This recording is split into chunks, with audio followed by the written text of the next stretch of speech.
Our resident Danish food expert has logged in. And by that, I mean me. Also, there is like a 30% chance that my camera's not gonna work. So fingers crossed, let's see how we do. Aw, yeah. How's everyone doing? Hello, hello, good morning, good afternoon, good evening, good night, wherever you're from. Hello, hello. Livestream officially started. Oh, Danish pastry. Oh, Danish pastry. You have no idea. We probably have an idea, but you have no idea. Those who don't know, I reached out to, or I sent a message to Danish pastry on our Discord the other day, and I was like, here is a Danish food tier list. I don't know a single thing about Danish cuisine. I don't know, I haven't looked at anything on the tier list, but I thought it would be fun to just whip it up, open it up, go in blind, do my best to try to figure out what we're looking at, and put them in some tier lists for how much I would want to try them, for how disgusting that they look, how appealing that they look. I'm not here to be mean. I'm here to be realistic. Hello, Just Guy. Welcome, welcome. Pythagoras, I am in Wisconsin, United States. Right below the Canadian border. Right around the Great Lakes. Hello, hello. All right, Danish pastry. Okay. So let's talk. Not knowing anything about Danish cuisine. The only thing I can think of is that we're over in like kind of, you know, like Northern Europe-ish area across the water and maybe kind of nearby like Sweden and then, but I feel like there's not a lot of crossover because the water's so I am like, you know what? I'm going in here thinking there's going to be lots of bread, lots of fish, lots of what else? What else would be there? Sand? Lots of sand? You guys eating sand over there? So here's the deal. We got a Danish food tier list. I will put the link in the chat if anyone wants to check it out themselves. I don't know a single thing about Danish food, but if you need to reference anything there. Danish Space says we can drive to Sweden. What? Is that true? You can't make crazy geography jokes because I will not be able to differentiate between what's fact and what's fiction, which is why I'm a writer. Let's go. So we got some tier lists here. We got we got all the classic SABD, you know, SABCD, but we have to add another one here. Let's add a row below. Oh, I think I added two. Make some changes here. We need a what in the world and a send it to hell where it belongs. I'm just making these in preparation. I don't know what's gonna be here, but I just feel like I need an adequate space for all possible judgments. Okay. Now, I have to make some assumptions that Danish cuisine is not going to be full of things like fermented fish that you might find in like the, like the Norways kind of areas, in the Swedens and the Finlands. What's that, whatever that fermented canned fish that people always try on YouTube and end up gagging from the smell. I don't imagine that we're talking about that with Danish cuisine. JP, hello. But we're going to see. We're going to see what happens. So let's do some zooming in. Now, I'm going to go in here just looking at what's happening. All right, Danish Tracer says, you're safe from surströmming. Nailed it. Nailed it. All right, let's go. Let's see what we're dealing with. Very first item we have here looks like it's a sugary pastry, Danish pastry. Shout out. Looking some brown sugar, some caramel. That sounds nice.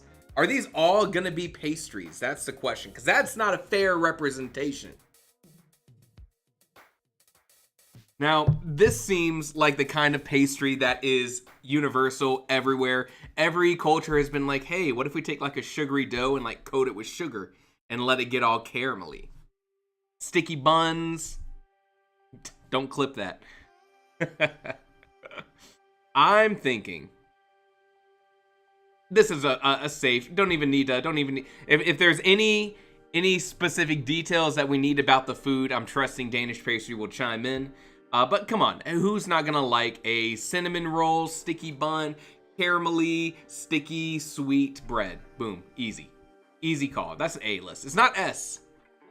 I'm gonna say S is where I can just like eat as many of them as possible in a single day and just still be over the moon happy.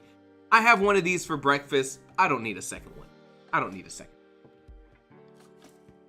Number 2, interesting. Interesting. What are you? What are you? Now in the States, we would just say this is Dunkin' Donuts getting a little too big for their britches. That's a southern saying. I don't know if you guys have that over in Danish land. We would call these, they look like donut holes. But of course, I feel like they're probably something closer to like a, we're talking sprinkle. Oh, a good question. Danish pastry. What are these what do you call these things around the outside of this pastry? Because I know in like Australia, they'll call them what, hundreds and thousands, something like that. We would call them sprinkles in the States. These are truffles, right? We have truffles and they're coated in crimmel. You know what? I feel like I could be down for some crimmel. These are bite-sized enough I could just keep snacking on them. I'm not a big sweets fan, so already right off the bat, I'm looking at all of these things. I'm like, oh boy. But I'd be able to munch down on some truffler. I put that above the sticky buns. I'm kind of sad looking at this tier list. I want some more, some not just pastry stuff. Maybe we'll save that for part 2 of this. JP says they call them Jimmies and Glizzies. Good lord. Good lord. Yeah, here's a question. Pythagoras. Are they all, what are those kind of like sprinkles? What do we say? Crimmel? Hundreds and thousands? What would you call these in India? This sort of decoration. Translate recipes, let's go! Alright. Now this, I find this interesting because not only are we dealing with just something that's probably gonna be nice and creamy and delicious, we're talking elegance. We're talking a dessert that you go to a black tie formal event and you pick one of these up and you look better holding one of these up. But I'm kind of curious, what's on the inside? What's on the inside of this? The cake is called Trestame. That can't be right. I feel like the ame, the ending with an E being like May is probably like more of a Spanish pronunciation. Trestame. Oh Lord. The log. Okay, Trestame. Translates to log. Now this is interesting. What is this though? Is this just a sweet cake that's dipped in both ends in chocolate? Or is this like some more like confectionery, like, to me it almost looks like a marshmallow. You know what I'm saying? And I like me some marshmallow. And that's also very much going to determine the ranking. Marzipan covered truffle. Good lord. Dude, the Danes, is that what they, is that a people? The Danish are over here living their best life. My God. All right, now here's a question. Are truffles going to be a common thing here? Are we gonna see a lot of desserts with truffles? Over here in the States, truffles are like, You go out of your way to like try to get something, and they use truffle oil very rarely, or any of the things that we experience over here using actual truffles, unless you were to go to like a Michelin star restaurant.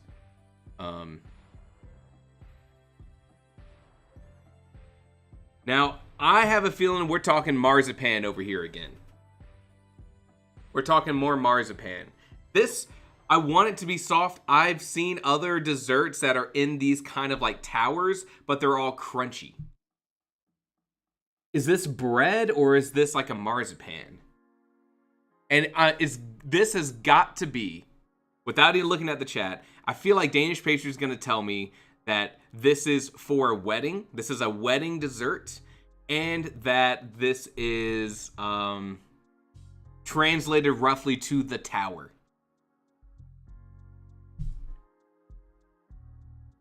Okay. Truffles aren't the mushroom truffles. They're chocolatey goodness made with leftover dough. I feel ya. Marzipan-based cake. I'm in this. Eat it for New Year's. Translates to wreath cake. Oh, dude, I was so freaking close.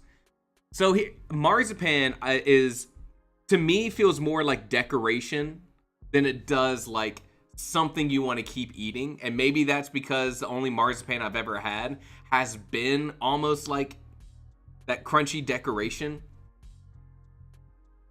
I would say I'm probably calling this one a D. Probably calling this one a D. Sorry. I don't know if marzipan's what I'm looking for. All right, what do we got next? Now this is what I'm looking for. This is what I'm looking for. We got like a fudge, maybe? A fudge with icing and sprinkles, which is probably just more decoration than any flavor. But the key here, look at the crust. Look at the crust. That's what I'm talking about. Let's go. Margot, welcome. Student bread. Is it called student bread because you serve this to children, or because it's so easy that students in college can make it? What are we talking? What's the move? Dude, I'm eyeballing this guy over here. But we're gonna wait. Okay, here's the deal. This has the same kind of visual, kind of dessert appeal that you would see in like a Little Debbie commercialized kind of dessert. I don't know if Little Debbie has transcended over to Danish land.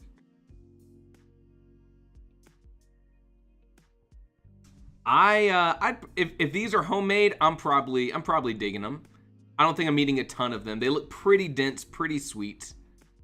But would definitely go in. Debbie cakes.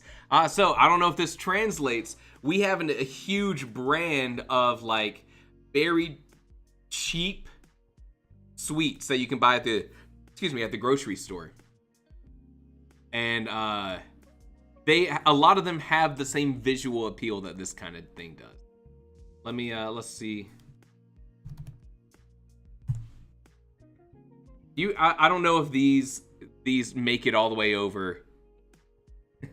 Hey Pythagoras, Indian dessert tier list next time. Little Debbie is like this is probably the best. Just like a bunch of different kind of desserts, but they're all like very full of oil, preservatives. You find them in like vending machines, but visually they always look stunning, right? Visually they always look good, right? Cosmic brownies, kind of getting that kind of like, it's like there's a very specific kind of aesthetic that comes with their desserts. I get that from the student cakes as well. Pinguinos, that's a great name. All right, now here, are we talking hazelnuts here? Is this what this is? It looks like some kind of shortbread covered in chocolate. I could see this having a hazelnut. I don't know if hazelnuts are big over here in Danish cuisine. But if we're talking shortbread and chocolate, this is an S tier. This could be S tier. Our first S tier too. Because when you're talking shortbread like we have over in the US, which is just kind of like a flaky, buttery, soft, crumbly cookie, that would be awesome. When someone says they look like bonbons, I have high hopes. This is the kind of dessert that calls my name, okay? Chocolate mousse. Oh, okay, interesting. Okay, chocolate mousse. Interesting. Because when I hear mousse, I hear almost like a fluffy pudding. Oh, this is gonna be tough. I don't know if pudding translates. Airy, soft kind of thing. This doesn't look like that though. This, like when I look on the inside, this looks like bread. Interesting. I don't know where to send this one. I mean, they definitely look good. Definitely look good. I feel like these wouldn't be over sweet if they're what I'm visually picking up on, which is a bonus for me. It means you could keep eating them. I gotta say, because I'm not totally certain what's happening here, they're going above our student cakes. Those look good. I think I could snack on some of these bad boys. Also, anytime you make a dessert at home and you come out of it with like 40 individual little items, that's a great day. When you do a dessert and you come out with one big thing like a cake or a pie or something, it's like, that's kind of cool. You cut yourself a slice, but it's always gone too fast. But if you do like 40 cookies, then you're like, I'm living like a king for like 2.5 weeks. That's what those remind me of. All right. This looks elegant. Danish cuisine so far showing the elegance. If I were to whip these out, I had friends over, especially over here in Wisconsin, if someone came over to my house and I had these ready for anyone to just pick up and take a bite, they would think I'm like bougie. Does that translate? They would think that I am like too rich. I got rich blood. Walter, hello, Walter. Pythagoras. Feel you, man. Feel you. This looks awesome. Visually, I'm already sitting over here in S tier. The fact that there looks like there's a bunch of nuts, maybe candied, maybe not. This is the kind of dessert I'm looking for. I'm gonna go ahead and say, I don't even know what's on the inside. I guess this does matter. I wonder what's on the inside of this thing. But visually, we're already talking S tier. Hard time telling what this is. Man, whew. All right, hold on. I'm on it. We're gonna grab an image. We gotta know. I'm doing this for the good of everyone. Put this in the clipboard, take a picture, go over to Google Images, search by image. Can I paste this in?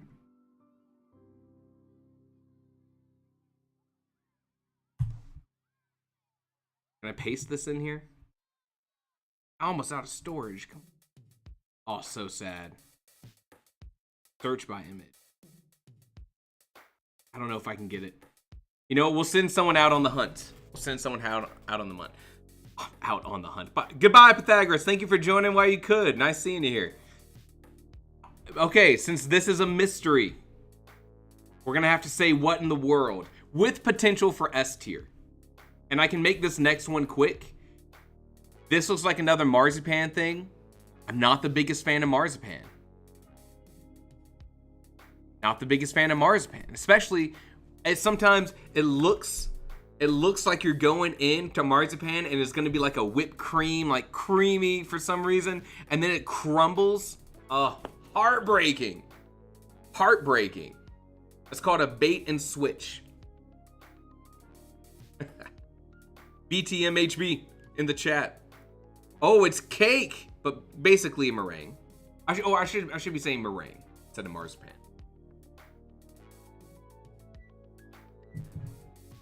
Hello, welcome. This, I gotta say,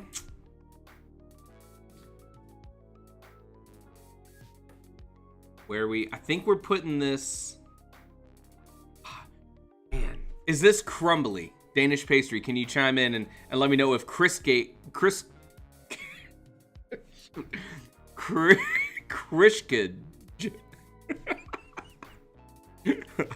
is this crumbly, or is this like a something that you bite into and it's gonna maintain its form?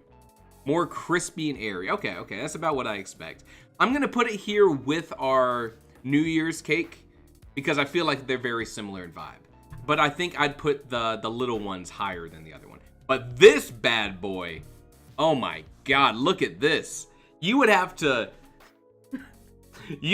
like put me in a different room from these bad boys. You would have to put me in a different room because I would demolish some of these. This is the kind of dessert I want. All right, what kind of name are we dealing?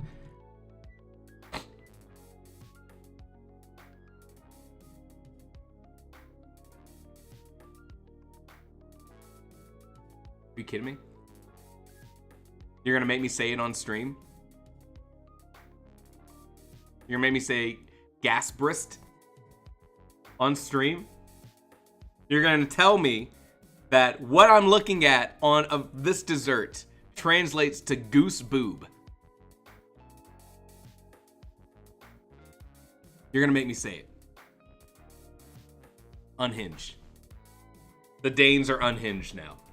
But you know what? I'm looking at this thing and I'm like, this to me feels like a clear S tier. You know what? The thing is, the name just enhances it. The name just enhances it.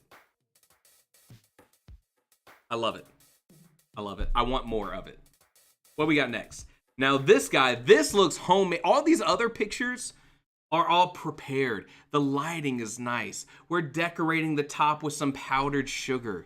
Let's tilt it at the perfect angle to make you want this dessert. This picture is just someone being like, look what my mom made, and that makes this look so much better. I feel like I've had this before. Danish pastry, I'm not gonna say dog farts or this other crazy string of words you're posting in the chat. You cannot fool me.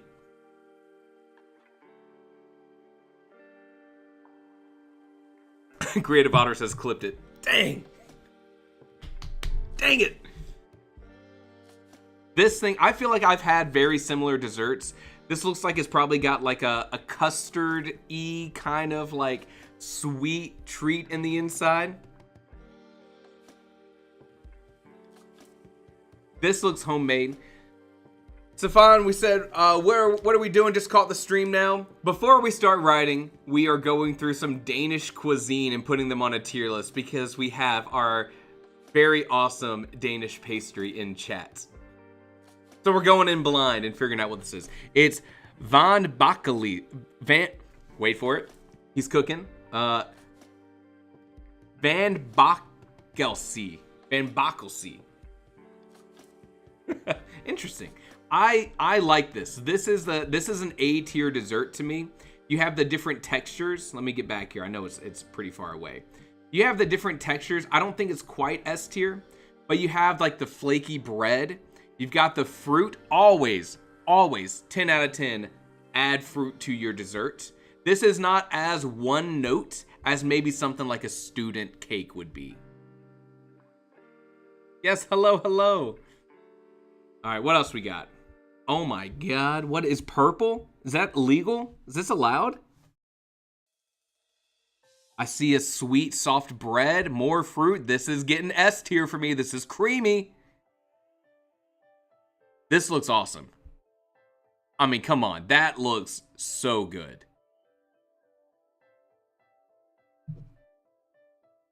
Talk to me.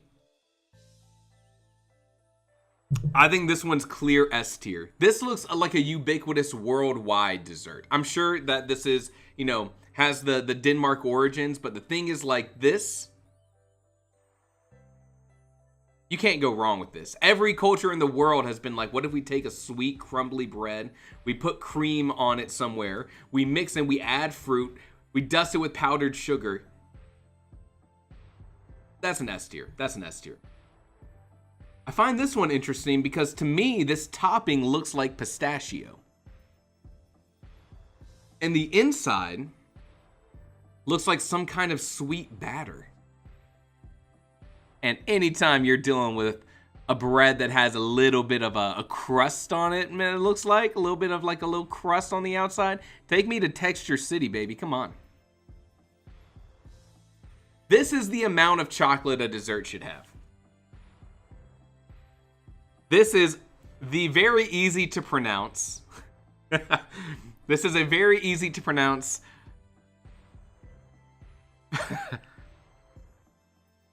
Fastenlovensballer. Everyone loves a good Fastenlovensballer. This is, you know what? I think this one also cracks into the, this one cracks into the A tier. We said vanilla. We got like a vanilla inside. We got this like, you know, kind of like flaky bread. We got chocolate topping with whatever you would want to have. That sounds very good. I'm too picky to say I would confidently enjoy any of these. Oh, man. Man, there's something special about being adventurous with food. Like you could have this ricotta berry burger. Ah, yes. Denmark, I see you've discovered the age-old U.S. tradition of making burgers into desserts. Welcome to our territory. Just kidding. This is interesting, though, because all I see is a burger.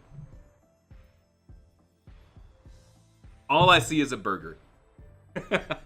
And I guess it really comes down to what this middle inside is. We know the fruit kind of jammy, you know, the fruit kind of like paste. What would you call this? Fruit, I guess I'll just say jam. But like, this is the big thing. This is the make it or break it moment. If this is like a ricotta cheese, awesome. If this is like a crumbly, if this is like a crumbly, not marzipan, I keep saying marzipan. Whatever the other word is for the egg, the baked egg whites. But it looks like we've got a sweet bun with powdered sugar on top, most likely raspberry jam and whipped cream. Brother, you just made it to S tier. Let's go.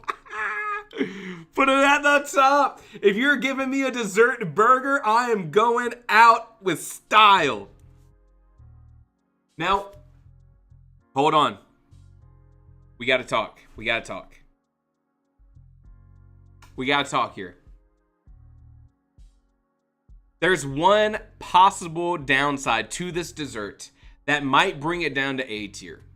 Because the number one most frustrating thing about a dessert like this is if you have your fun little treat and it's got a dollop of whipped cream in there, and you take a bite and the whole thing smushes and all the sides, all the insides go to the outside, you know what I'm saying? And then it's like it's like dripping on your hand, or you're trying to dodge the drip from the lap of your pants so you don't have to have raspberry whipped cream stains.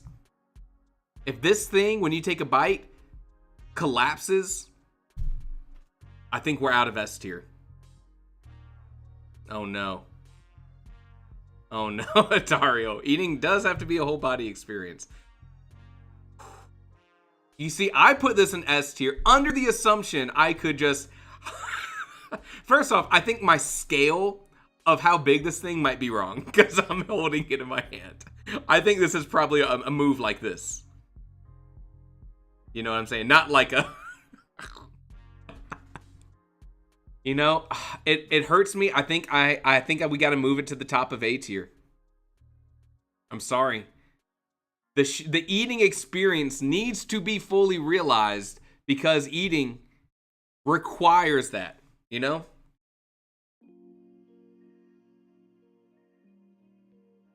You don't eat American food and expect to be clean at the end.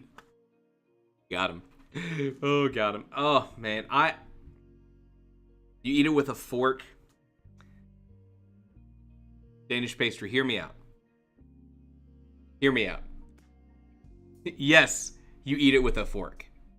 But will I eat it with a fork?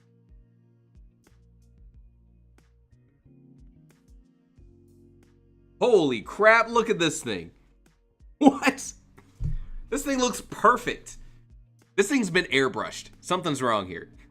This thing is straight out of a magazine. This is not realistic. Hold on. Let me gather my bit here.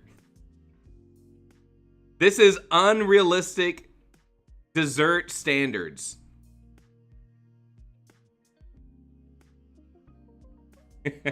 Why who need a fork when human have finger? Classic bakery lacage. Dang it! Lacage. Lacage. The G in the middle throwing me off. This looks awesome. But is this a cake in the sense of has like an airy cake batter? Or is this like is this creamy on the inside? Black Eagle, I just had dinner, now I'm hungry again. Oh man, what about second dinner? It's a layered cake. I expect for the filling to be whipped cream, some kind of berry stuff wrapped in marzipan. Dude, that sounds great. That sounds great. I think that's going bottom of S tier. Aesthetically, this is beautiful. Lagkage. Lagkage, love it. Love me some lagkage. See, now we're just in like this whole berry whipped cream kind of filling on the inside. That is my jam. Not pun, not intended. That's my jam. Bro, that looks awesome. Lagkage and me, best friends for life. Whatever this thing is in me, another Lagkage. Not fair to be represented twice when it's so clearly a premier dessert. That looks delicious. Now this guy, I've seen this before. I've seen this before. But we're still in like layered cake territory. Also, what the heck is happening? Okay, oh, sorry, over here. What is happening? This looks good. They do look like pancakes. Also a Lagkage, but with crispy cake that's not spongy. Which begs the question. Not S tier. Not to me, not to me. I think crispy cake brings it to top of B tier. I have yet to have an experience with any sort of crispy kind of cake like this where I have not said this would be even better if it was cake, like a real cake. That looks great though. Visually appealing, I get it. But compared to like, if you're gonna serve me up this versus this, there's a clear winner in my mind. Though the sloppy whipped cream across this thing does look very good. All right, what do we got next? Now this guy has me, don't look at the bottom. Do not look to, don't spoil it. This guy has me wondering, what's going on here? This looks so different compared to our other cakes. It's so much darker. Now, is that because it has something like fig whipped in there? That could be cool. Is it because this is like a fruit cake? Is it because there's chocolate somehow in here? This is going to be a big deciding factor. Of course, the whipped cream's good. Of course, the nuts on top is going to be good. We see crumbles of chocolate and nuts. Also, Lagkage. Dang it. Lagkage. Brutal. It's brutal. Is this just a layered cake? Is that like, can we just say all Lagkage are like layered cakes? I do like the nuts on here. Yep, does mean layered cake. I do like the nuts on here. I like, this feels like a little bit more sophisticated. A little more sophisticated. I'm into it. You know what? I'm thinking this guy, I think he's going up here. I think clearly we know Lagkage. I'm a Lagkage boy. I'm a Likage Andy over here. Clearly being represented in here. But, I mean, the eating experience, good, easy. You're not going to make a huge mess. Very clearly supposed to eat it with a fork. Very clearly going to take some time and enjoy it. You know what I'm saying? And you can take it 100 different ways. So good. So good. Don't look at it. No one comment on it. All right, now we just got a tart. We got a little tart shell in here. It's hard to tell. It's hard to tell. Yeah, Black Eagle saying, I love layer cakes with cream and stuff. Hard to beat. Hard to beat. This guy, I mean, first off, these strawberries look like they're probably sugared as well. They've been soaked in sugar. We got chocolate on here. I could feel like I can see the hint of a mound of cream inside. I think we all know. This isn't eat. Unless you are allergic to some ingredient in here, come on. It does not get much better than strawberry, chocolate, and then the buttery, crumbly tart shell. High A tier. I think it's beating out Goose Boob. Don't clip it. This is clearly a... Whew, Danish pastry, you are testing me with this. You are testing me with this one. This is a... I think I knew a guy named Jord Batartar.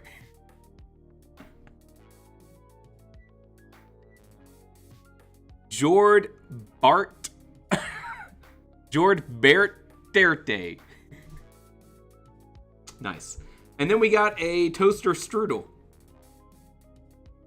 Is this a strudel? Are we in strudel territory? Have I cracked the code?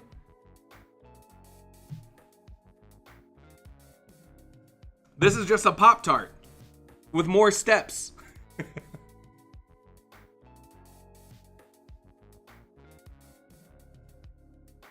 I mean, you know it's going to be good. Any dessert you can trick yourself into eating for breakfast or have already been tricked into eating for breakfast, that's good. This is a Hindbarschnight. Hindbarschnight. Hindbarschnight. Hindbarschnight. This is a rough one. This is a rough stream. I mean, that looks good. That looks good. Ain't nothing wrong with that. You know what I'm saying? That's an A. That's an A.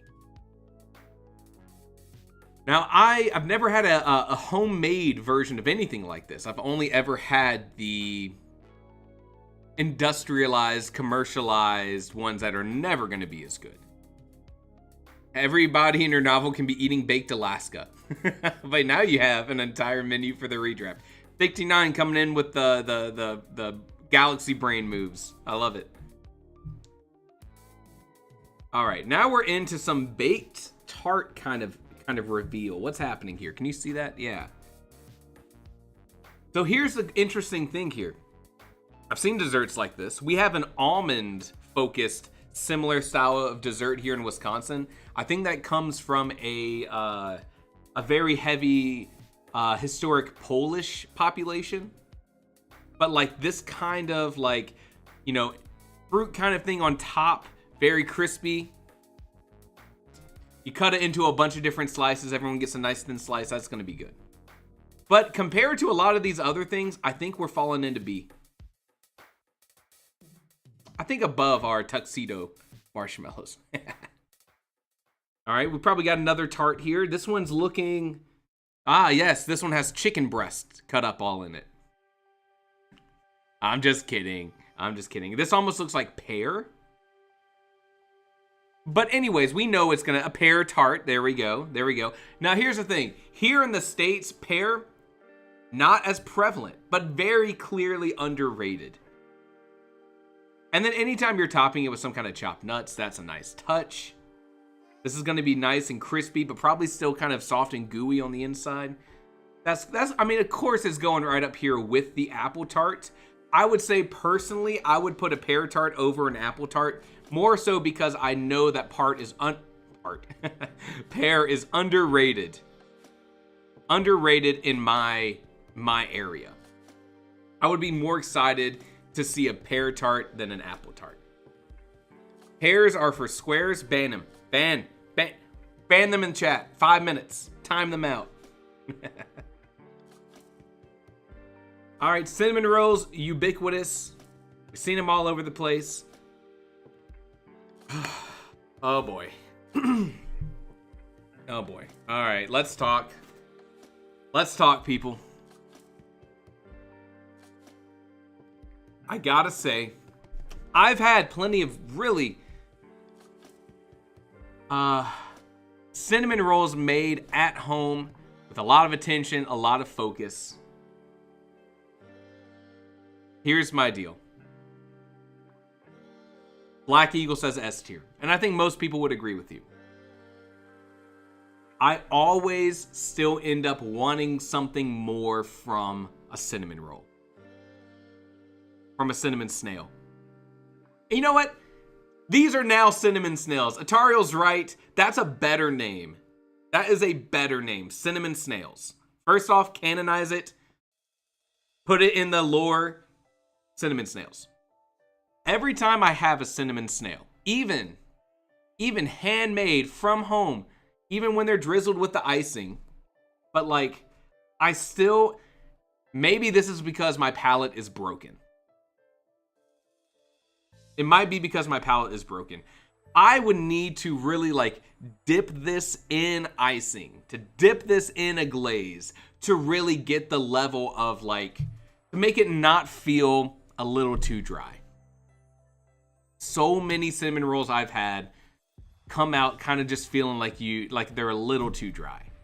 And that is, you know, ubiquitous across cinnamon rolls in my experience. But I feel like this is a me problem. And hey, step one is just admitting that it's you know? I think the world would put these in S tier. Honestly, I would put them top of A. Especially because if someone hand makes them, this is not only a great dessert, something you can eat for breakfast, which is always a bonus, but something that is very clearly made with love.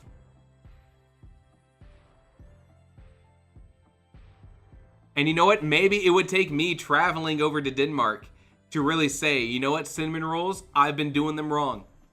I've had too many dry cinnamon rolls, but in Denmark, they do them right. Black Eagle says, my problem is that they usually aren't cinnamon enough. J-Beard, dry cinnamon rolls, travesty, that's what I'm saying. What I'm saying.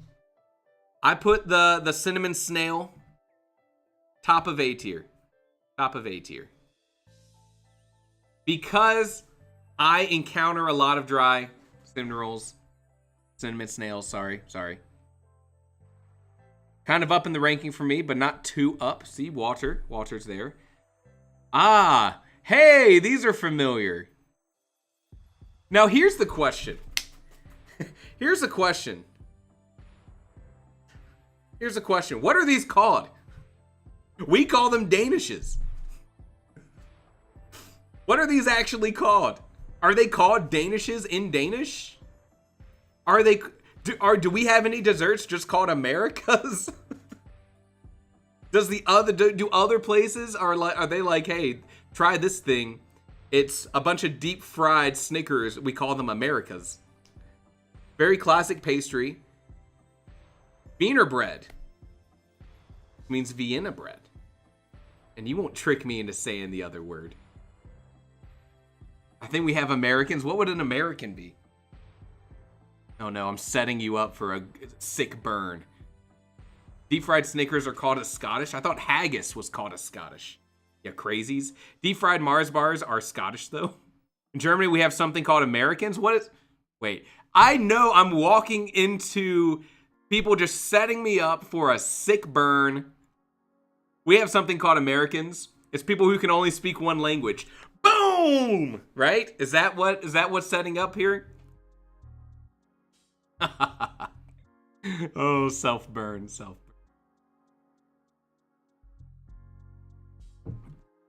If you have something, a pastry with a sugary top.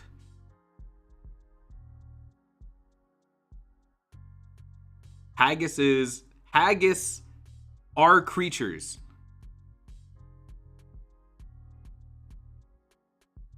Danish pastry, what are you doing to me? I trust you. I trust you. I would click on any link you send me. I would open up any email you sent my way. I would open up the attachment to your email that says pdf.exe. I trust you. Don't spurn that trust. All right. We just call these Danishes. And you know what? Even when we make them in our house, this is a clear A tier. Or sorry, S tier. Clear S tier. An American is a round pastry with frosting and dark chocolate, each covering 1/2. Interesting. Is that real? Guys, I'm gullible. Just like, be straightforward with me. Is that real? Because that's kind of cool. That's kind of cool.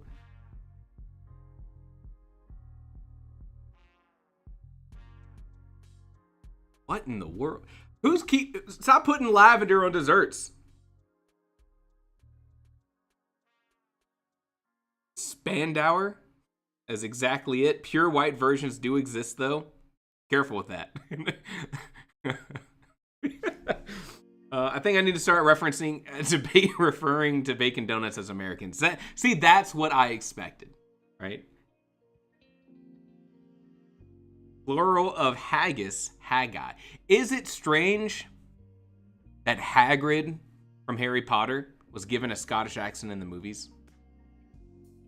All right, what is this? What is this?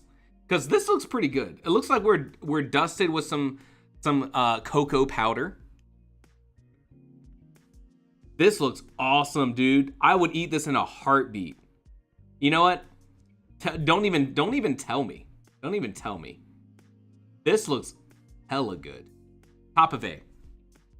Top of A. It looks like we got like we got something creamy here. We got something with a little bit more structure, powdered in a chocolate powder. Oh my god. Oh, that looks so good.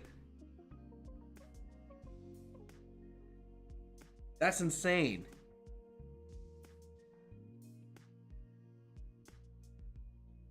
Now here we're back to the crumbly. Back to the crumbly meringue. Even this like this stuff folded up on the inside, it's just not. When you put a fork into it or a knife into it and it like chalks away when you're trying to cut it and it's crumbling like you're an archaeologist uncovering dinosaur bones out of slate, out of shale, and you're like chipping away and it's crumbling. That's not a good eating experience. And the insides of this doesn't make up for it. Hagrid has a West Country accent rather than a Scottish accent. Interesting. Interesting. I knew that. Do you know how worldly I am? I just said Scottish for all the other people who weren't aware that the West Country accent, you know, they would just generalize it as a Scottish accent, which first off, read a book. Read a book. JPB, me and you, we know. We know. This crumbly thing, I honestly, the roulade. I was just kidding, JPB. I didn't know that. This thing, honestly, get it out of here. I don't even want to see this. This crumbly thing where it's turning into powder. I'm not digging it. 69 says, I like the chapter where West Country Hagrid took Harry for a ride on his combine harvester. I love it. Now, okay. This one's clear. This one's clear. Is this, we got like a challah. They do challah over in Denmark? Because that's sort of like, I know, I'm not quite sure if this is like the knotted bread. Like I'm trying to pick that up, but like, that's the kind of bread we see around here that has that sort of braiding done to it. Collinstang. Said that like a southern gentleman. Collinstang. Cinnamon snail, but the long way. Anyone ever see peanut butter jelly, but the long way? Canal stang. Canal stang. Anal stain. I like this. Here's the thing. I think I would like this better than a cinnamon roll, simply a cinnamon snail, because I've been so, you know, disappointed by some not great cinnamon snails. But this one, I'm picking it apart. It's still steaming in the middle, right? It holds that heat a little bit better. It's not A tier. I don't think it's A tier. I think this is a solid B tier. But I'd put it below the tarts. I think it's like who was saying, oh hey, it's Day Sweller. Hello Day Sweller. I didn't see you in the chat till right now. The bread does look very good. I kind of feel like you would have this for breakfast as just like the sweet palate cleanser as you are also eating your actual meal. But you have like a pulled apart piece of this. That looks delicious. Those breads look nice. I'd have them with a mushroom or pumpkin soup. Interesting. Wait. Creative Otter. Hold on, I gotta ask. Is like a sweet bread a common pairing with a mushroom soup? Because we would do like an autumn, fall, like pumpkin soup that has a bit of sweetness into it, but a mushroom soup would, for us, would feel very strange to pair with something sweet. Mushroom soup. Because anytime I think mushroom soup, it's specifically a savory thing. That would feel weird to me to pair it with a sweet bread. Oh, yes. Dude, I'm loving the look of this thing. Not the cinnamon stick. Okay. Malaysia food list coming up. Hey, I'd do it. I like doing tier lists, of course. Hello. This is fun to talk. I'm doing a live stream. Name a streamer who doesn't say it's fun to talk. Impossible challenge. All right, this thing looks dope. This thing looks so good. Because this clearly has the crunch on the outside, but enough of an airy inside that it doesn't come away like you're eating just a crumbly mess. That's a Kringle, kind of crispy, big sugar crystals on top. This feels like something you'd have with a cup of coffee. It kind of reminds me of, not like a biscotti, right? But like, it feels like it's probably not an overly sweet, probably has some elements of kind of being like sweet, but not specifically like flavorful. And you pair it with something that you're drinking. That looks good. A Kringle. I've never had a Kringle. You hear that name a lot, though. I don't know. I don't often have any sort of stuff with like pastries with my coffee. I bet this is good, but not for me. Unfortunately. It wouldn't chip your teeth like a biscotti. Bonus. All right. What do we got here? Ah, yes. The pastry knots. I see. The Hercules knots. Now, this is a symbolic dessert for weddings. Symbolic dessert for weddings to signify the intertwining of two married people as their life continues to grow. Tell me I'm right. The cardamom spinner. Oh my God, that sounds great. Cardamom, underrated flavor profile, not often done here in the US. Cinnamon snail, but cardamom. You're not gonna get me to say that word. I'm not. Danish pastry.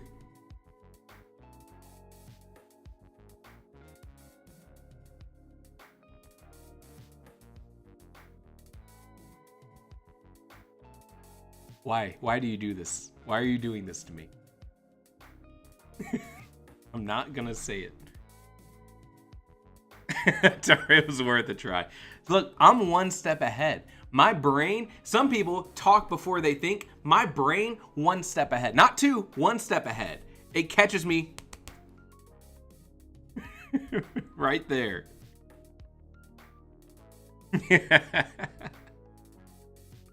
That being said, I'd probably put this middle A tier. I'd have to like really, I'd have to really try it, but I think cardamom is amazing. Now, we mostly are using cardamom when we're doing like Indian dishes here, like a butter chicken or some kind of curry. Not often in desserts, but every now and then we'll be doing something a little bit more exotic, and cardamom will find a way in there. But I like that. Interesting. That's beautiful. That's beautiful. Coconut, sugar, cardamom, cinnamon, and ginger. That sounds awesome. That sounds delicious. Medallion. Medallion. Yes, medallion. This looks great. Big fan. Now, again, I can tell this is, what I'm seeing is correct. I need some help. Is this going to be meringue, or is this going to be a whipped cream? Creative Otter doing some sort of dark speed run. That's whipped cream. Boom. That's all I needed to hear. That's going to the top. That's delicious. It would be too crumbly. It would be too crumbly if it was a meringue. Whipped cream, straight to the top. What's that clip from Parks and Rec? You steal something, straight to jail. You lie, straight to jail. Put whipped cream between two crunchy cookies, straight to S. I'm sending Danish Pastry a recipe for our favorite dessert that we do over here. Coming from the south. Banana pudding. It'll be interesting to see. Yable Skiver. Now, apple skiver, which translates to apple slices. I wait for the lore. Gonna take time to type. This guy? Or this? No, that's. Are you talking? This has got to be. Don't look at him. Don't look at him. Able Skiver. Is skiver the way to say that, or is it like a skiver? Skiver sounds too much like a nautical term. Achara, don't look at it. Don't look at it. Don't talk about it. Ski like skiing. Thank you. Creative Otter, thank you. Apples Skeever. There are no apples in them anymore. We eat them for Christmas, but they're basically pancake batter, but round, and buttermilk instead of regular sugar. I love that. And then you just like can dip it in whatever sort of toppings you want. I see we got like, this is, at first I thought this was chocolate, but looking at it now, this looks to be like a fruit jam and powdered sugar. JPB says, is food different in Wisconsin compared to Georgia? Yeah. One thing I've noticed, first off, you know, when you think of the U.S. South, you typically think of fried food. But honestly, Wisconsin has especially when you get into these more like rural areas, way more fried food on the menus. Sometimes it can be hard to find a place that serves food that's not exclusively fried. Like, we've had a hard time finding a good like salad place nearby. Yeah, I don't know. We'll talk about it more. Hold on. We gotta learn the lore. In the olden dates, they were slices of apple battered and deep fried, but now we just make pancake balls, I guess.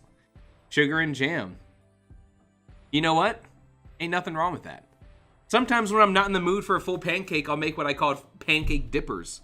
I'll just make pancakes the long way, and then do a little side of syrup and dip them in and eat them. With my hands like I'm an American. This is pretty good. I kind of like that it's a little bit basic. Kind of like that it's a little bit basic, and you can add the flavor profiles that you want. We'll say that this is low A tier. Low A tier. I think because it's a little basic, it doesn't deserve that upper echelon of the S tier, but you get to sort of customize it, and that's fun. Don't talk about it. Don't talk about it. All right, a standard cookie. It looks like we maybe have oats in there. chopped up, or a chopped up kind of nut, maybe. What I'm seeing, very dark, very dark, well shaped. This feels like it's gonna be a very standard spiced cookie. Brunkager, which translates to brown cakes. Christmas cookie, brown sugar and syrup, chopped almonds. Boom, love it. Love it. This is the kind of cookie I think I'm gonna put upper B. I don't think it's an S or an A tier, but I'm gonna say upper B because it sounds like it's a cookie that's not over sweet, that you're kind of just snacking on in times of merriment with others. And that's a good feeling. And because they're not overly sweet, they're not stealing the show. You're there with friends. You're not there for this brown cake cookie. But the flavor profile is nice. Maybe it works really well with a hot tea or a hot chocolate or a hot coffee if you do coffee late in the evening. But like, you have a fire in the fireplace. You got some friends around. You got fuzzy socks on. You got a plate full of brown cakes. Love it. Now this, don't look at it. This looks very familiar to me. But usually when I see something like this, it's a coffee cake. And this top bit over here is never sweet enough for the rest of it. Now when I'm looking at this, this is what I want out of something like a coffee cake. A standard kind of yellow cake batter, but all the spice and flavor on top. I can sort of pick and choose how I want to. Do I want to have an overly sweet cake at the beginning by getting more of that topping? Or do I want to like be a little bit more conservative so I can end with that big punch of sweetness and spice flavor? Okay, you're going to have to help me with the Dromekage. Dromekage. Dromekage. It's a soft vanilla cake base, slightly crunchy coconut sugar butter topping. Straight to the top. Let's go. Straight to the top. I love coconut. I think coconut's great. Also, I just love the proportions of this. This is how much sort of like flavorful sweet topping should be on a cake that's just a sweet base to accent that kind of stuff. You know what I'm saying? This is how it should be proportioned. That seems right. That seems right. All right. Dromekage slaps. It should. It should. All right. We've all been waiting for it. Yeah, we know. We all been waiting for it. I've been very proud of everyone in the chat. You haven't talked so much about it yet. You haven't talked so much about it. We've all been wanting to.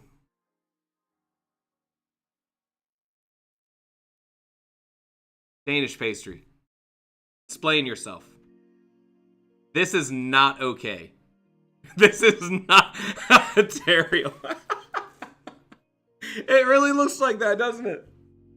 This is not okay. I need an explanation. Because here's the deal. We didn't need to go this hard. No one was asking for this. We didn't need the marzipan royal icing draped across the top. We didn't need to cut it open and put a tongue in there. We didn't need to go this hard. And yet someone did. Kermit Kage. Isn't he from Naruto? Shout out Naruto. That is the Danish pastry. No. We have the Danish pastry. This is just a facsimile trying to keep up.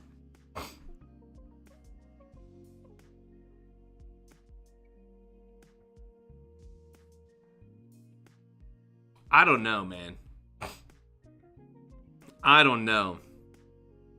It reminds me of those ice creams from the 90s. You could get them at the ice cream truck, SpongeBob, but his eyes like 4 inches too low with gumball eyeballs. It's Kaj from Kaj and Andrea, but as a cake. I think to get the full picture, we need to look up the Andrea cake. Hold on, let me pull this off to the side. I don't know what's gonna come up when I search this. You gotta be careful with the term cake.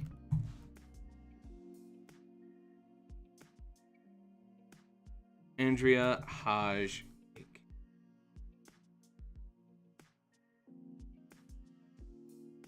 Danish.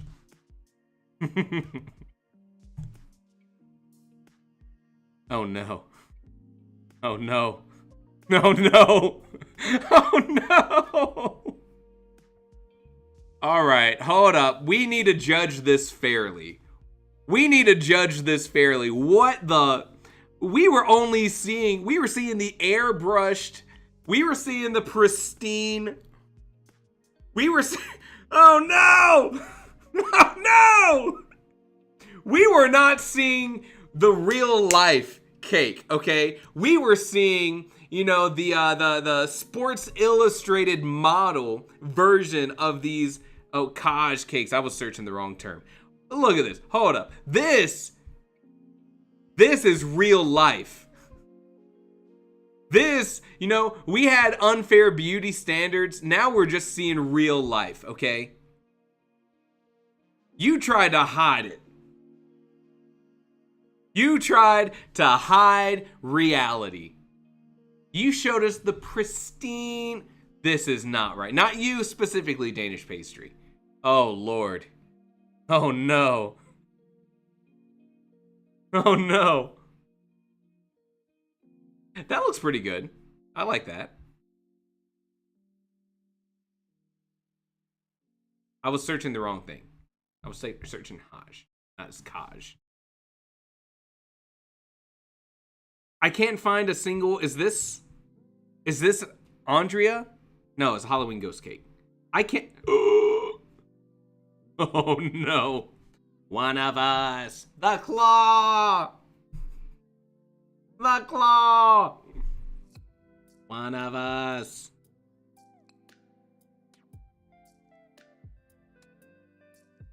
I feel like this thing's about to talk to me.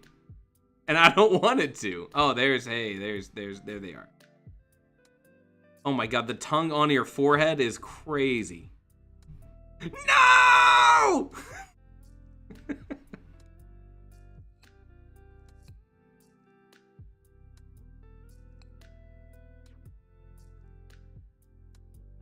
I can't find, this is why I was so shocked. I was like, what cartoons are you watching?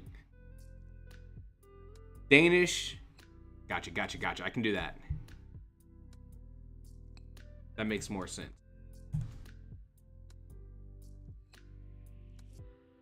You know what? Not what I was expecting. I was expecting something that looked more... Oh, okay, yeah.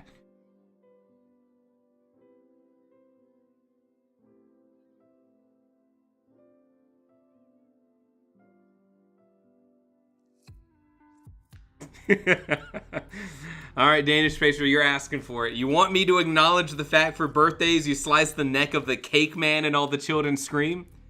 You know what that tells me? Is that in Denmark, the warriors are trained from birth to be strong. Like 300, the Spartans.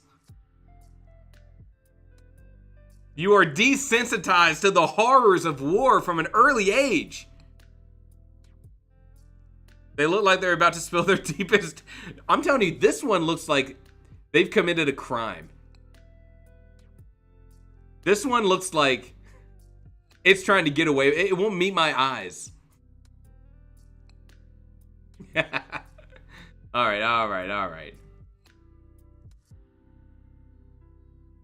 Crime was existing. Now, here's the thing. Are we judging this frog cake as a dessert or as a gimmick? I want you to tell me in chat. Do we judge this? Do we judge this based on the fact that it's a fun frog, or do we hold it to the same flavor profile standards, the same cuisine standards as the other one?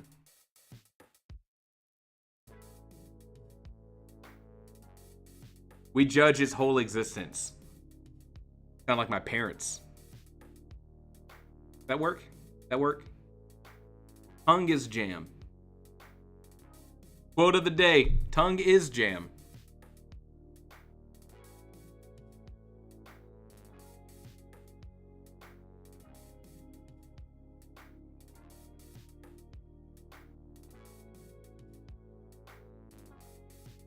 All right.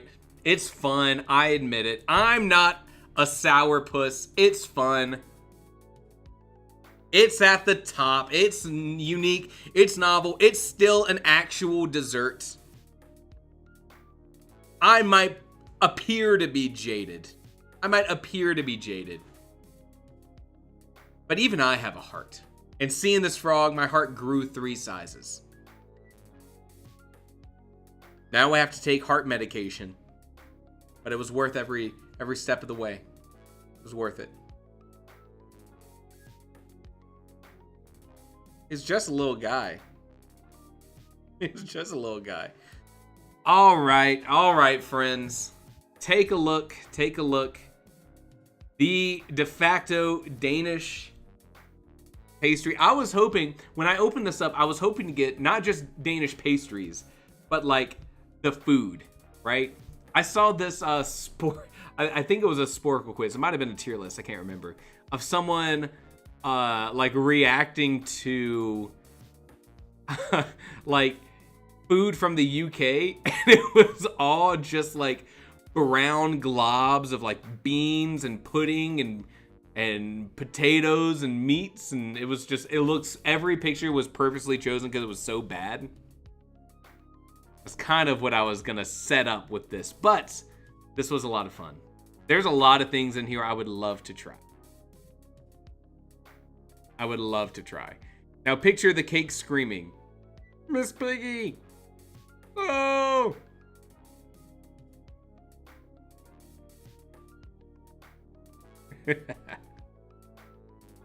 Oh. All right. Take a last look. Enjoy it. Yes, we are going to be productive on the stream. I know. But I needed to do this. Now, the real question, Danish pastry, is what dessert recipe are you going to share for Christmas? Can you share it on the Discord? I absolutely can. What I like doing here is taking a quick screenshot of what I did, but then also sending the link for anyone who wants to do their own. It's a lot of fun. I will put this over in the Discord, and then we will start writing. How's that sound? How does that sound? It is in the Novella November Discord. Enjoy. Now let's get Discord out of here. And OBS up. We back. You're translating. Okay. Lots of things. I see vanilla. Look at me. Doing so good over here. All right. We had fun. You know, when you get towards the end of the week, it's okay to have a little fun. Get some water real fast.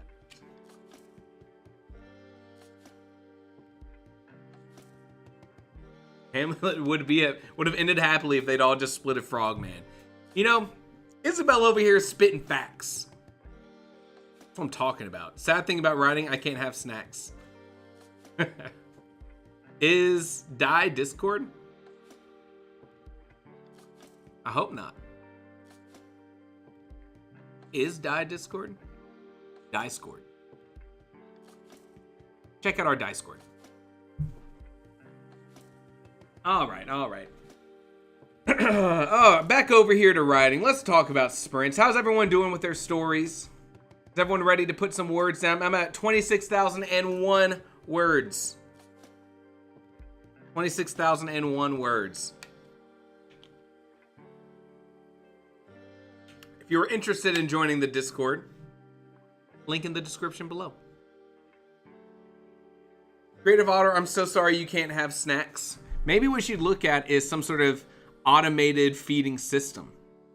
I saw someone one time print out a 3D print that had a stack of Oreos, and they had a lever they could push with their chin, and it would extrude out the Oreo at the bottom of the stack.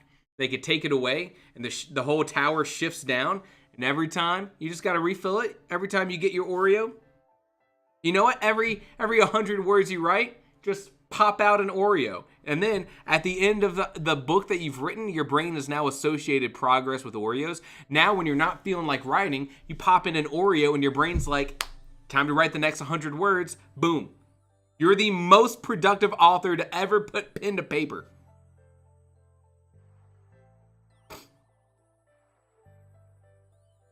All right, here we go.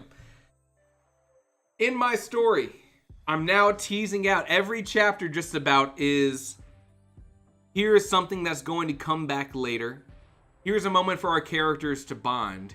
Or here's how we further progress in the idea that something's going on in this town and we're slowly uncovering it. Every single chapter is hitting one of those marks. And I gotta say, so far, I think I'm overwriting. This is probably a good thing to discuss. Anytime you do your first draft, your proto draft, you're either going to underwrite or overwrite, okay? And what that means is when you're editing, you're either going to go through and have to trim things out, or you're going to have to go through and add things in. And of course, sometimes you'll be doing both and yada, yada, yada, you know that whole deal. But in my case, I think I've really been enjoying writing the relationship growing between my two main characters.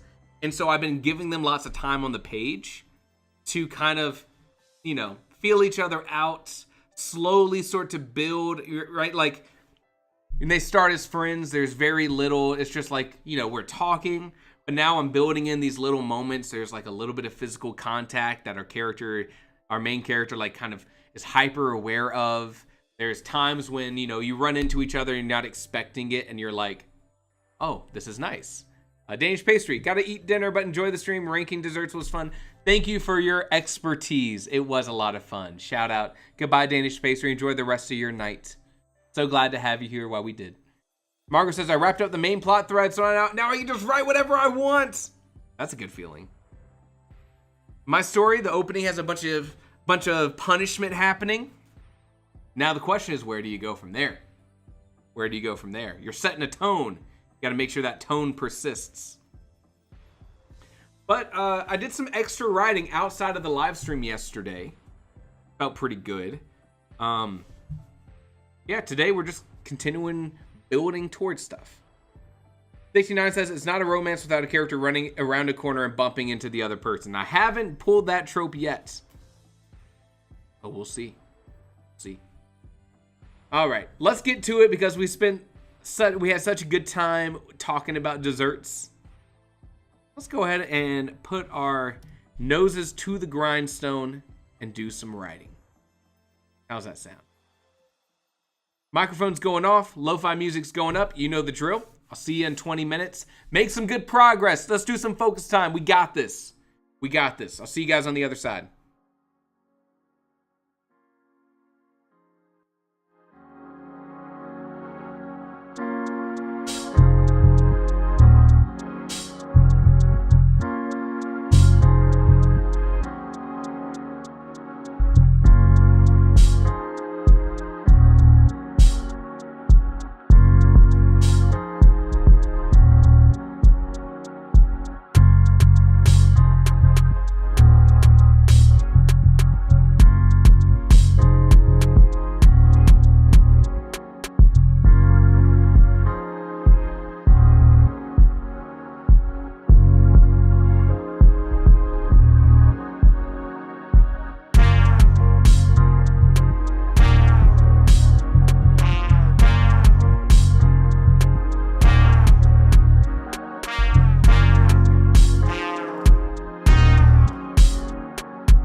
Quick 20 minutes.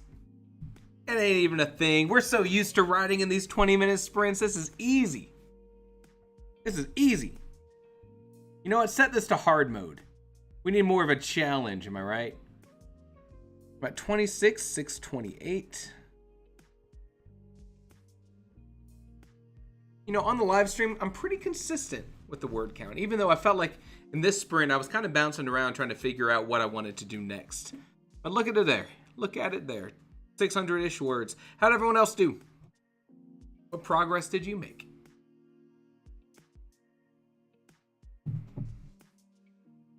How'd everyone else do?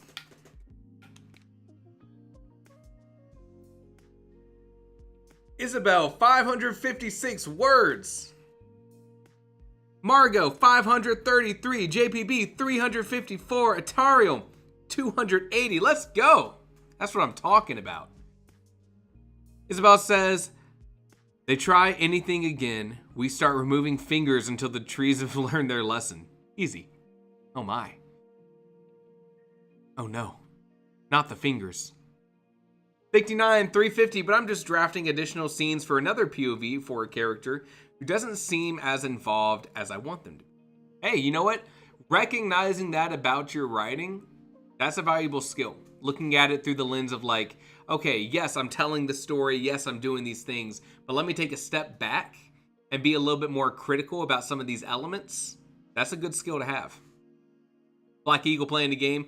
Black Eagle, what game are you playing? Post it in chat. Post it in chat. Chario says, went back to that scene in which my male main character threw my female main character off the bridge. Jesus. Tense. Sounds like it was fun to write. But was it like a short little bridge? Because that's okay then. You can do that. That's okay. 170 words. 59. Yeah, I'm only going from 1 PV to 2, so it's nothing major. There you go. Queen Biscuit, what writing program do you use? Oh, Queen Biscuit, I don't know if I've seen you around. Hello. Welcome to the chat. This guy got 680. Queen Biscuit, I am using the writing program Scrivener. It is, in my opinion, the best writing focused program out there. You know, a lot of other tools are much more general purpose. It's like, hey, here's Microsoft Word. You can use this to write anything. Hey, here's Google Docs. You can use this. You know, we made a bunch of templates. You can use it to write anything. Scrivener is meant for long form writing. Long form writing. So how it works here, I'll give you the very quick rundown. Everyone in chat's like, the Scrivener spiel again. I love Scrivener. It's a one-time payment. It's not a monthly subscription thing. You organize your story however you want. The way that it works is it has a fully featured text editor here to do all your writing. You can do all the formatting you need to do. But then also, if you like planning your story out with note cards, you can go through and you can break your story apart using these sort of scenes that you can organize as note cards. Maybe you like some sort of outline look. Maybe you want to be able to look at your manuscript and see how many words you've written in each individual scene or chapter. It's just like a super awesome, fully featured kind of tool when it comes to writing. And right now, what I'm showing you is just what it looks like when you're writing your story. I've organized things into folders that are kind of like the major story beats of my story. Maybe there'll be chapters, maybe not. But also, I use Scrivener. It does a great job of just letting you kind of keep track of who all your characters are, writing some information on who your characters are and keeping track of that. Maybe specific places that are in your story that you want to keep notes on. Maybe you just want to be able to dump your plot out and have a place to write a big chunk of text and kind of figure out what's happening. And then you want to put it into a plot framework. You use that same text editor and you can just organize your whole project on the left side however you like best. I even did some research stuff in terms of grabbing a web page that I was able to store in Scrivener of someone talking about a mystery novel plot structure. Scrivener is meant for creative writing. You can use it for things like academic writing as well. It's really good. Really good. Organizing my thoughts, not putting them into 1,000 different places really helps. I mean, at this point, it's basically a glorified file system, but it's all very easy to organize the way you like it. Very easily accessible. It has different ways that you can go about doing this kind of thing. For example, maybe I like to be able to more freeform group characters together with how I want to organize them in my own head. You can use these note cards for that kind of thing. Maybe I want them in a grid system. Maybe I need to organize things based on timelines.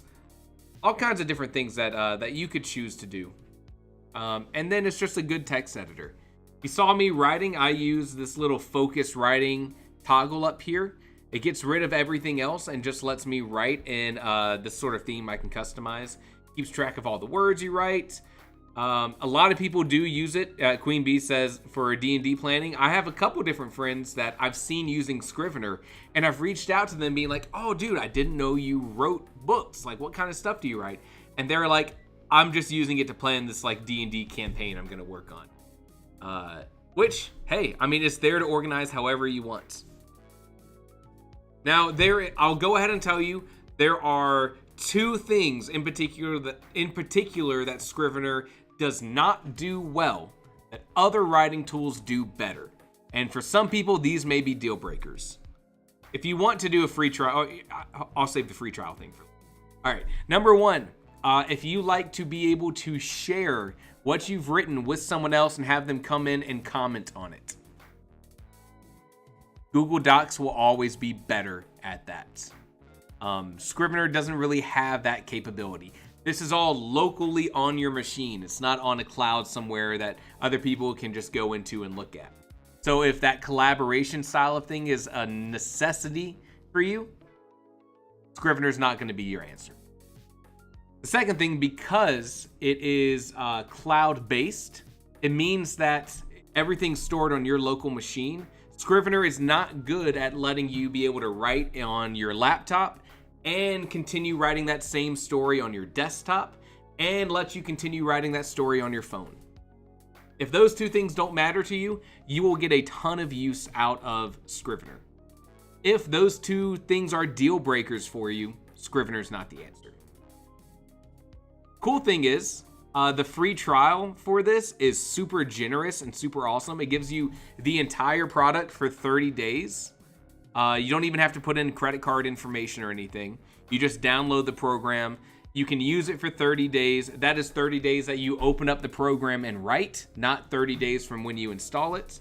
And then if you ever choose to actually buy it, you go to their website, you get this big code, you paste that code in here, everything's unlocked. You get to keep using it. If you are interested in that, you can use the link in the description below to go check it out. Shout out.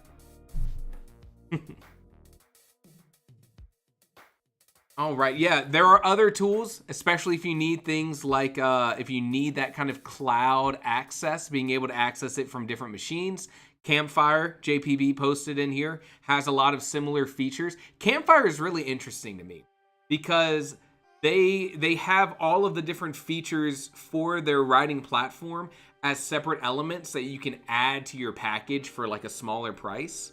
Meaning, like, if you aren't really going to use their big world building tools, you can buy like specifically the character add-on to their product, and it has a lot of similar things of you being able to like put an image up and keep notes about your characters and everything. Scrivener, the biggest thing here, it's a one-time payment and you have it. You can install it on multiple machines even. I have a Mac installation here. I have a Windows installation on a desktop, on all kinds of different things.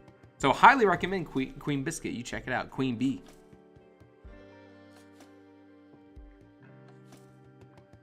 Black Eagle says, most of my creative writing, if you can even call it that, was with the good old pen and paper.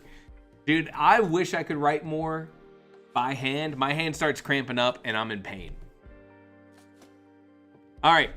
I have some obligations after the live stream, so let's go ahead and just hit our next 20 minutes. We'll get out of here with 40 minutes of focus time and productivity and writing, and then we'll wrap up the stream. So let's do it. 20 more minutes of writing. Let's do it. The pen and paper crew in the chat, y'all are crazy. You must have incredible muscle in your palm, or I just hold the pencil wrong. Maybe I just need a more ergonomic pencil. And then I could be a pen and paper boy. Pen and paper, that's crazy.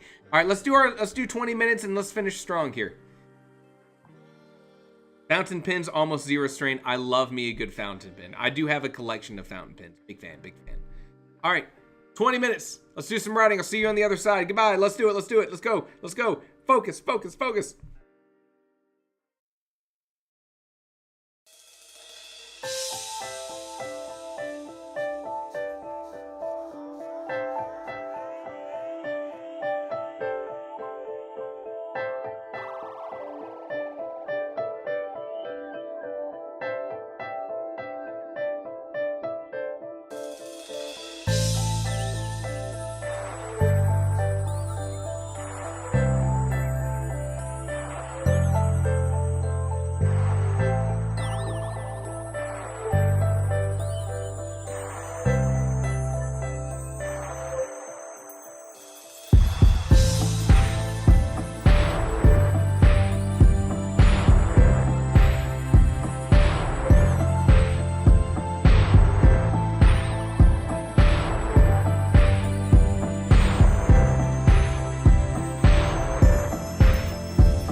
The final sprint is done. 40 minutes of riding, not bad. Could be better.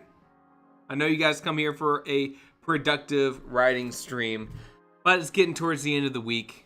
We had a little fun. I hope you realize, and this is crazy, we only have one more week of Novella November live streams. Tario, 435 words. That's progress. Let's go. Let's go. Creative Otter got under 200 words. That was just a short little sprint. Ain't nothing. 200 words is still a chunk. Margot says, I'm gonna miss November. We'll be doing more live streams, but definitely not the daily live streams. We will be doing more live streams. I promise you that. 27,319. Let me get that down.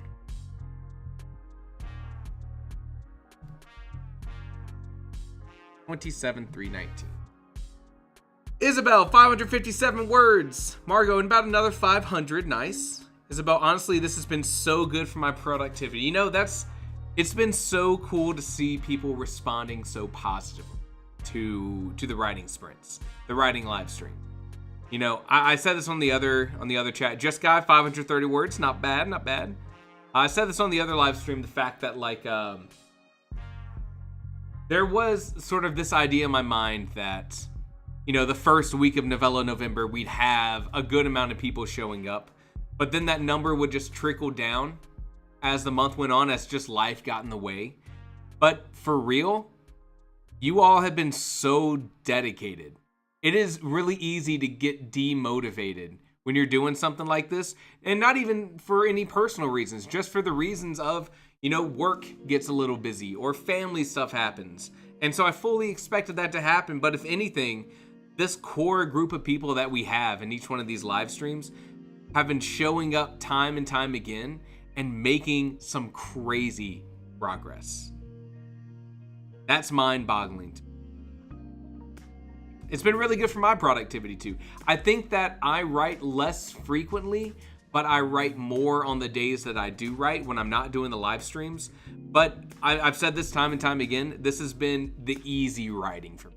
It hasn't been me feeling exhausted at the end of it or creatively bereft. It's been like just hanging out and chatting about story and doing some goofy things every now and then, like a Danish pastry live stream. Stefan, 304, love it.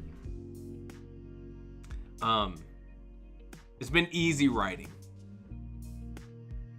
59 says, last week was rough, but slowly making progress getting mine done.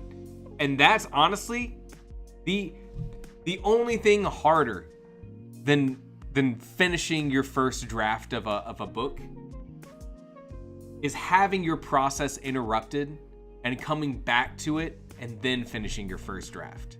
That is the only thing harder than writing a book, is being interrupted, taking time off, and then coming back to it. So the fact that you're coming back, doing these live streams, doing some of these sprints, like, that is huge. Maybe you're taking a day, you know, pretty slow, pretty chill. Maybe you're getting, you know, 100 something words during a sprint. Maybe you're pushing hard and you're getting close to 1,000 words a sprint, or 500 or 700. But like, simply the fact of returning to something after being interrupted, it's hard. So that's a win. That's a win. This guy says, I'm surprised I attended this many streams. I tried my best to make time. Just Guy, I was actually thinking about this before. Like, there is a very core group of people that throughout the month of November have shown up so much. Like, honestly, there's probably some people in our streams that have made almost every single one. And that's astounding to me. Just Guy, I know you've been here ready to go when those live streams start.